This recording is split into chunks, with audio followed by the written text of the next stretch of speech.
My mother loved musical theater. She was always singing. She owned every musical ever recorded and would belt them out in the car, while she cooked, while she cleaned, at the grocery store. She sang everywhere, pretending she was Anna in The King and I, or Maria in West Side Story, or her favorite, Dolly.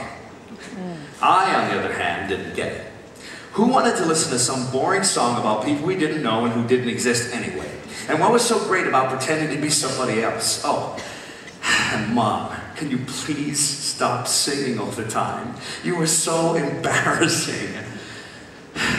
So you can imagine how excited I was when one day she announced we were taking our family vacation to New York.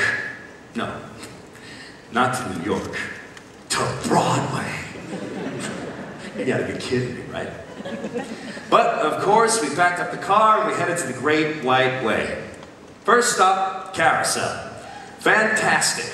A whole show about a dumb carnival ride. Woo!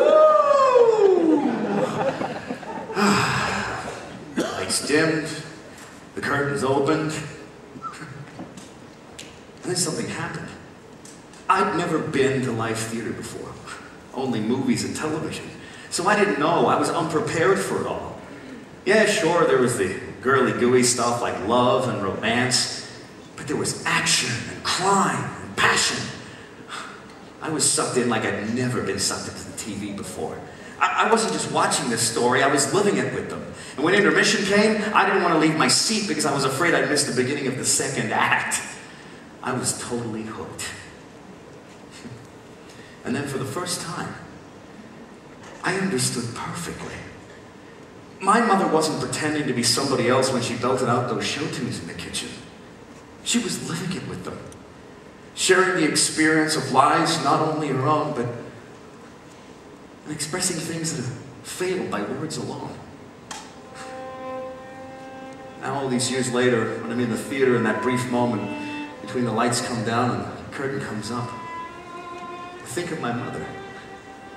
I imagine she's with me.